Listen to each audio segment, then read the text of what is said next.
মহালয়াৰ শুভ দিন মাতা দুৰ্গাৰ আহ্বানী আজিৰ পৰা ষ্টাৰ্ট হৈছে আহ্বানী যিটো সূচক কিন্তু আমাৰ যোৰহাটৰ এটা বৈশিষ্ট্য আছে অসমৰ ভিতৰত যোৰহাটৰ এইটো বহু বছৰ ধৰি দেখি আহিছোঁ আমি সৰুৰ পৰাই ইয়াত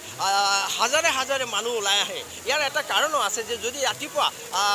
মহালয়াৰ দিনা যদি আমি অলপ ৰাস্তাত ওলাই আহোঁ অলপ খোজ কাঢ়োঁ তো আমাৰ দেহাৰ কাৰণে ভাল যেনেকৈ গৰু বিহুত আমি গৰুক গা ধুৱাওঁ আমি কিবা মানি লওঁ ঠিক তেনেকুৱা আমাৰ পুৰাণত লিখি আছে বাট যোৰহাট ইয়াৰ এটা বৰ ডাঙৰ বৈশিষ্ট্য দাঙি ধৰিছে গোটেই অসমত ইমান হাজাৰ হাজাৰ আপুনি কোনো এটা পথ আপুনি এৰি যাব নোৱাৰে কি গৰালি কি এটি ৰোড ক'ত নৱালি য'তে যায় মানুহৰ মাথা মানুহ খায় ইমান মানুহ আহে যে চবৰ ভিতৰতে মাতা দুৰ্গাৰ আহ্বানত যে এটা স্বতঃস্ফূৰ্তি মনৰ ভিতৰত এইটো প্ৰকাশ পাইছে চবে বহুতেতো ৰাতিটো টোপনিও যোৱা নাই আহি গৈছে আৰু এই যে মহালয়া দিনটো হৈছে প্ৰথম কথা হৈছে যে পিতৃপক্ষৰ সমাপনী ঘটিব আজি যেটো 17 সেপ্টেম্বৰৰ পৰা ষ্টাৰ্ট হৈছিলে আজি সমাপন হ'ব কালি 3 তাৰিখৰ পৰা দেৱী পক্ষৰ সূচনা হ'ব পিতৃপক্ষৰ কি হয় পিতৃ यानी আমাৰ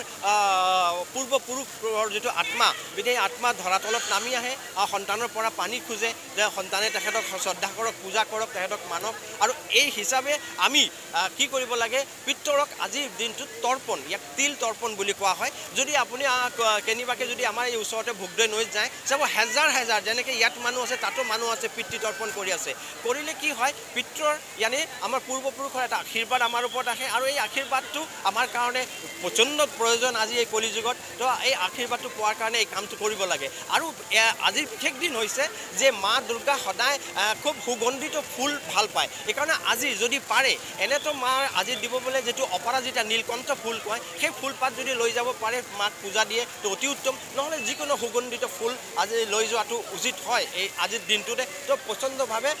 পজিটিভ এটা এনাৰ্জি গ্ৰো হয় আমাৰ ইয়াত তাৰ লগে লগে আজি সূৰ্যগ্ৰহণ যা আজি লাগিব ৰাতি 9:13 আৰু এৰিব 3:17 মানে 6 ঘণ্টা লম্বা সূৰ্যগ্ৰহণ যদিও আমাৰ ভাৰতত এইটো দৃশ্য নহয় তথাপিও গ্ৰহৰ এই গ্ৰহৰ সূৰ্যগ্ৰহণৰ ৰাশিৰ ওপৰতে প্ৰভাৱ পৰে সব জায়গাতে পৰিব তো আমাৰ যিমান কিটা 12টা ৰাশি আছে তাৰ ওপৰতো প্ৰভাৱ পৰিব আৰু এই প্ৰভাৱৰ লগে লগে সবৰ কাৰোবাক খুব পজিটিভ প্ৰভাৱ আহিব বা কাৰোবাক অলপ নেগেটিভ অহাৰ সম্ভাৱনা আছে যেটো জ্যোতিষী দৃষ্টিত আমি দেখো ইয়াৰ লগে লগে যে 15 দিন আগতে চন্দ্ৰগ্ৰহণ হল আৰু 15 দিন পিছতে ভিতৰতে আজি সূৰ্যগ্ৰহণ এই দুইটাই যেতিয়া একেলগত আহি যাগে কেন ঋষি বৰাহ মিহিৰৰ সংহিতা নামৰ যেটো গ্ৰন্থ তাত স্পষ্টভাৱে লিখা আছে তাত কি হয় দেখত যুদ্ধ বিগ্ৰহ হোৱাৰ সম্ভাৱনা আছে যেনেকৈ সূৰ্য ৰজাক ৰিপ্ৰেজেন্ট কৰে তো সূৰ্য যেতিয়া গ্ৰহণ লাগে তো ৰজাৰ ওপৰত यानी যেনেকৈ কোনো দেশৰ প্ৰেসিডেন্ট প্ৰধানমন্ত্ৰী মুখ্যমন্ত্ৰী তেখেতৰ ওপৰতো কিবা প্ৰভাৱ এটা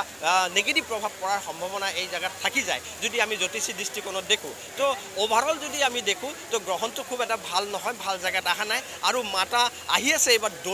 দোলা यानी পালকিত আহিব আৰু দোলাত যেতিয়া আহে তো এটা কথা কথিত আছে দোলায়ং মকৰং ভাবতে यानी দোলাত যদি আহে মকৰ यानी মৰক হয় মৰক यानी যেনেকা বেমাৰ আজৰা খুব বেছি হোৱাৰ সম্ভাৱনা আছে তাৰ কাৰণে সবে ভাল খক সুস্থ থাকক এক্সাৰসাইজ কৰক প্ৰাণায়াম কৰক তো বেমাৰৰ লক্ষণ দেখা দিয়ে যদিও দোলাত আহিলে কিছুমান ভাল বস্তু থাকে শস্য ভাল হয় খেতিপথাৰ ভাল হয় এনেকুৱা আমি দেখো আৰু যেটো মাৰ গমন আছে সেই গমনটো হৈছে ঘটক यानी ঘোঁৰাত হৈছে আৰু ঘোঁৰাত হলে হয় ছত্ৰভঙ্গ যুদ্ধ বিগ্ৰহ অধিক ৰূপে দেখা যায় যেটো আমি দেখিলো যে কালি ইৰানে ইজৰাইলৰ ওপৰত এটাক কৰি দিলে 400 মিসাইল দি পেলাই यानी যুদ্ধৰ যেটো বাউন্ডাৰী যেটো সীমা হেতু বাহি যোৱাৰ সম্ভাৱনা বহুত বেছি আছে এই দুটা গ্ৰহণত আমি যদি আৰু অলপ যদি চাও তেনেহলে 2025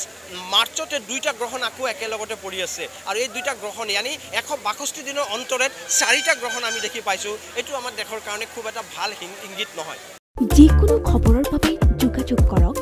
7099017330 অথবা 7099017390 নম্বৰত